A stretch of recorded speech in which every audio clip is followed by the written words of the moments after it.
Assalamualaikum warahmatullahi wabarakatuh. Di sini saya akan menjelaskan mengenai bab pertama dari mata kuliah akuntansi jasa dan dagang. Sebelumnya perkenalkan, nama saya Gardina Aulinuha. Di sini saya sebagai dosen pengampu kelas sore untuk mata kuliah akuntansi jasa dan dagang. Yang pertama, untuk pertemuan hari ini saya akan menjelaskan mengenai apa sih akuntansi itu. Artinya ini mengenai gambaran secara umum akuntansi, baik itu untuk perusahaan jasa dan dagang. Selain itu mungkin nanti sedikit saya akan menjelaskan perbedaannya dengan perusahaan manufaktur. Yang pertama adalah mengenai pengertian akuntansi. Jadi, menurut American Accounting Association mendefinisikan bahwa akuntansi sebagai proses identifikasi, mengukur dan melaporkan informasi ekonomi untuk memungkinkan adanya penilaian dan keputusan yang jelas dan tegas bagi mereka yang menggunakan informasi tersebut. Jadi, akuntansi di sini adalah memang seperti kita ketahui adalah proses membuat suatu laporan keuangan di mana itu diawali dari transaksi, kemudian jurnal umum, jurnal khusus, jurnal penyesuaian, hingga akhirnya jadi yang namanya laporan keuangan. Dan laporan keuangan ini nantinya akan digunakan oleh para stakeholder atau pihak yang berkepentingan untuk pengambilan keputusan mereka, baik itu kreditor, investor, pemerintah dan lain sebagainya. Nanti akan kita bahas lebih lanjut mengenai para stakeholder di sini. Kemudian kalau kita berbicara mengenai pengertian akuntansi, sebenarnya pengertian akuntansi ini luas, banyak sekali. Karena kalau kita lihat di tiap buku itu biasanya pengertiannya berbeda-beda. Cuma intinya sama. Intinya adalah dia proses pembuatan laporan keuangan, di mana sehingga laporan keuangan itu nantinya berguna untuk pengambilan keputusan. Intinya adalah di situ. Nah, ini adalah secara umum. Jadi memang secara umum akuntansi adalah sistem informasi yang memberikan laporan kepada pihak yang berkepentingan. Seperti tadi yang sudah saya jelaskan bahwa informasi di dalam laporan keuangan itu nantinya akan digunakan oleh pihak-pihak yang berkepentingan mengenai kegiatan ekonomi dan kondisi perusahaan itu seperti apa. Kemudian sebagai proses, akuntansi ini adalah proses pencatatan, penggolongan, peringkasan transaksi, dan lain sebagainya, hingga akhirnya sampai pada titik pembuatan laporan keuangan tersebut, seperti itu. Kemudian kalau ditanya standar akuntansi, sebenarnya standar akuntansi sejarahnya dulunya adalah kita menggunakan FASB atau kita berkiblat pada Amerika. Kemudian setelah lambat laun, setelah adanya banyak perubahan, akhirnya kita sudah mulai berubah ke IFRS. Jadi sekarang standar akuntansi di Indonesia adalah berbasis IFRS. IFRS ini merupakan suatu organisasi yang dia sifatnya ke kiblatnya ke Eropa. Jadi kalau dulu FASB itu dia kiblatnya Amerika, kalau sekarang kita kiblatnya adalah Eropa. Jadi negara-negara seperti Inggris, seperti itu mereka menggunakan IFRS dan termasuk Indonesia. Akhirnya saat ini kita sudah mulai proses untuk perubahan ke arah IFRS. Cuma yaitu tadi, kita tidak bisa langsung berubah 100% menggunakan IFRS karena itu harus dirubah sedikit demi sedikit, standar per standar, di mana tidak semua juga standar dirubah ke arah IFRS karena disesuaikan lagi dengan keadaan di Indonesia seperti apa. Kemudian berkaitan dengan pemakaian informasi akuntansi, di sini pemakai informasi akuntansi ada dua, yaitu pihak eksternal dan pihak internal. Kalau pihak eksternal tadi itu dia adalah investor. Investor itu bisa dikatakan pemilik, seperti ketika saya membeli saham perusahaan Ultra Jaya, nah bisa dikatakan saya sebagai investor dari perusahaan Ultra Jaya. Kemudian ada kreditor. Kreditor ini adalah pihak yang meminjamkan uang kepada perusahaan. Kemudian ada customer atau pelanggan. Keempat ada pemasok, pemerintah, lembaga pendidikan, dan masyarakat umum. Sedangkan pihak internal yang menggunakan informasi akuntansi di sini adalah manajemen puncak. Sudah pasti manajemen puncak menggunakannya untuk kepentingan penilaian keputusan apa yang akan ditempuh oleh perusahaan selanjutnya, aktivitas perusahaan selanjutnya. Nah, ini manajemen puncak akan melihat dari sisi akuntansi juga. Kemudian ada manajer divisi, ketiga ada staf akuntansi, dan yang terakhir adalah karyawan. Nah, ini adalah hal-hal yang artinya digunakan, mengapa sih pihak-pihak tersebut butuh menggunakan informasi di dalam laporan keuangan, kita ke eksternal dulu. Kenapa sih pihak eksternal dia membutuhkan informasi akuntansi di dalam laporan keuangan? Yang pertama adalah kinerja keuangan secara keseluruhan. Jadi mereka ingin tahu kinerja keuangan secara keseluruhan itu seperti apa. Biasanya dilihat dari banyak hal, dilihat dari likuiditasnya. Likuiditas ini adalah kemampuan perusahaan dalam membayar hutang jangka pendeknya. Kemudian solvensi, kemampuan perusahaan membayar utang dalam jangka panjang. Profitabilitas adalah kemampuan perusahaan dalam menghasilkan laba, dan yang terakhir adalah pertanggungjawaban keuangan. Karena memang seperti kita ketahui, pihak luar itu tadi mereka butuh tahu perusahaan ini dalam keadaan baik-baik saja atau tidak baik secara keuangannya. Makanya mereka melihat dari sisi profitabilitasnya. Bisa nggak sih perusahaan ini menghasilkan profit atau laba dengan nilai yang sesuai dengan target mereka. Begitu juga dengan urusan pembayaran hutang. Apakah mereka atau perusahaan mampu melunasi utangnya setiap tahun. Dan yang paling penting adalah mengenai pertanggungjawaban keuangannya. Apalagi ketika seorang investor sudah berinvestasi dalam jumlah yang besar, otomatis mereka akan selalu menilai, melihat, mengevaluasi apakah uang yang mereka investasikan itu menghasilkan, dan itu dilihat dari pertanggungjawaban keuangan perusahaan. Kemudian pihak internal. Mengapa pihak internal berkepentingan terhadap laporan keuangan?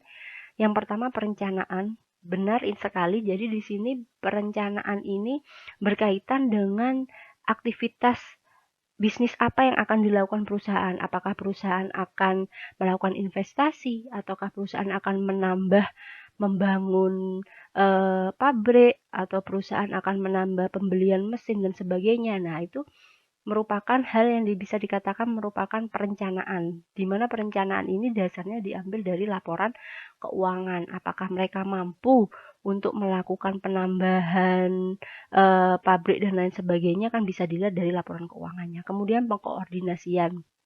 Ketiga, pengarahan. Keempat, pengevaluasian kinerja internal. Jadi ini merupakan laporan keuangan itu bisa dikatakan sebagai evaluasi bagi perusahaan, apakah dalam 1 tahun perusahaan menghasilkan profit sesuai dengan target mereka.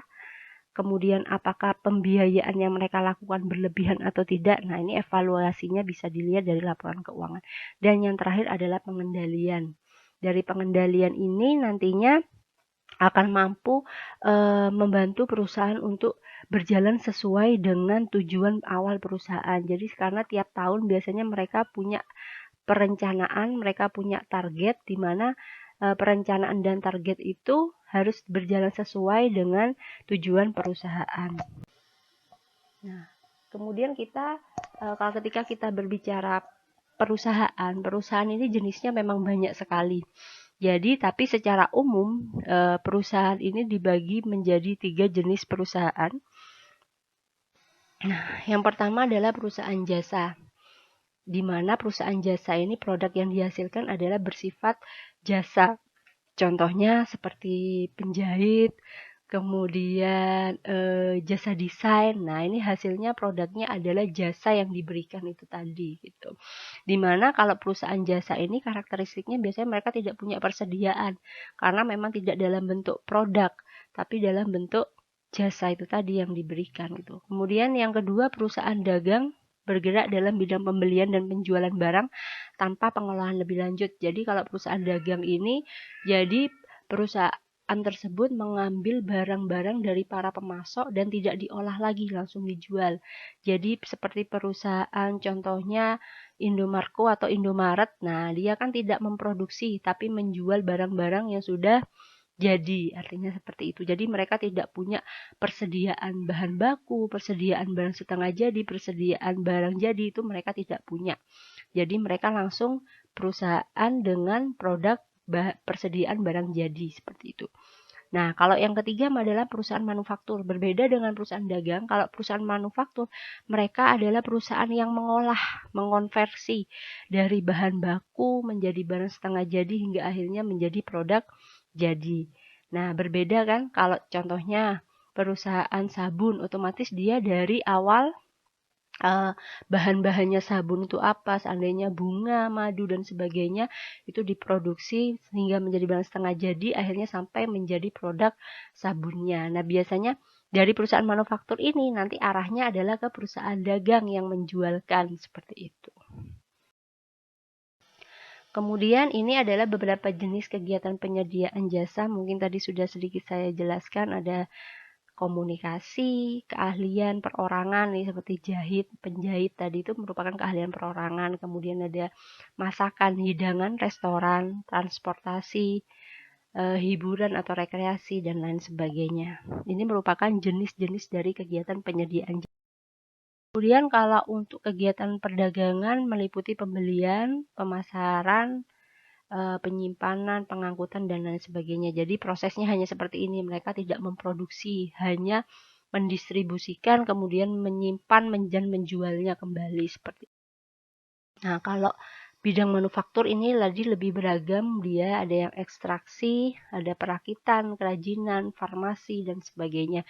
Jadi memang dari benar-benar bahan baku sampai akhirnya dia diproses menjadi barang jadi. Itu adalah merupakan karakteristik dari bidang manufaktur. Nah, kemudian berkaitan dengan profesi akuntan, jadi profesi akuntan di Indonesia ini ada beberapa macam, jadi mereka tidak semuanya sama karena memang lingkup pekerjaannya juga berbeda. Jadi yang pertama adalah akuntan perusahaan. Akuntan perusahaan ini merupakan akuntan yang bekerja di dalam perusahaan, jadi dia membuatkan laporan keuangan yang ada di perusahaan. Kemudian ada akuntan publik. Kemudian ada akuntan pemerintah, kalau publik ini biasanya di sektor publik. Kemudian kalau pemerintah ini otomatis di pemerintahan. Kemudian kalau akuntan pendidik ini seperti tenaga pengajar, dosen, guru yang berkaitan dengan akuntansi. Nah, ini mereka disebut sebagai seorang. Baik, untuk selanjutnya adalah mengenai spesialisasi bidang akuntansi. Jadi, spesialisasi bidang akuntansi ini memang bermacam-macam, dengan dimana setiap spesialisasi memiliki fungsi yang berbeda-beda. Di sini ada akuntansi manajemen, akuntansi biaya, akuntansi keuangan, auditing, pajak, sistem akuntansi, akuntansi anggaran, akuntansi internasional, dan akuntansi sektor publik. Kalau kita ngomong masalah laporan keuangan itu memang fokusnya untuk akuntansi keuangan, sedangkan pemeriksaan laporan keuangannya dia adalah menggunakan auditing. Kalau akuntansi biaya itu sifatnya mengenai biaya-biaya yang berkaitan dengan perusahaan. Biasanya akuntansi biaya ini kebanyakan digunakan oleh perusahaan manufaktur. Kemudian ada akuntansi manajemen, lalu ada akuntansi pajak. Akuntansi pajak ini yang berkaitan dengan pajak. Sistem akuntansi ini berkaitan dengan sistemnya, baik sistem secara manual maupun sistem secara elektronik. Kemudian ada akuntansi anggaran berkaitan dengan perencanaan. Kemudian ada akuntansi internasional. Akuntansi internasional ini yang akuntansi yang mempelajari mengenai ilmu akuntansi di berbagai negara. Jadi dia menjelaskan kalau di negara A seperti ini akuntansinya, kalau negara B seperti ini, C seperti ini, dan lain sebagainya. Jadi lebih memberi gambaran umum secara luas akuntansi secara mendunia seperti itu. Kemudian ada akuntansi sektor publik. Nah, akuntansi sektor publik ini untuk sektor yang dia sifatnya nirlaba seperti rumah sakit, kemudian ada koperasi, lalu ada yayasan, panti asuhan, dan lain sebagainya. Itu dia dipelajari di akuntansi sektor.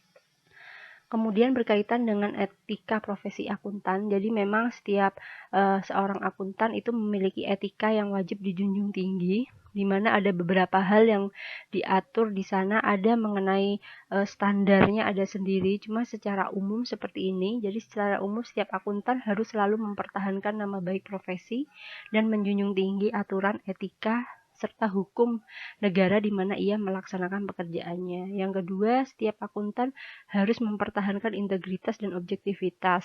Setiap akuntan harus melaksanakan tugasnya sesuai dengan standar teknis dan profesional yang relevan. Setiap akuntan harus meningkatkan kecakapan profesionalnya. Setiap akuntan harus menjaga kerahasiaan informasi yang diperoleh dalam tugasnya, dan setiap akuntan harus bisa mempertanggungjawabkan mutu pekerjaan atau pelaksanaan.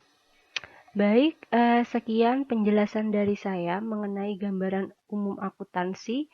Terima kasih atas perhatiannya. Wassalamualaikum warahmatullahi wabarakatuh.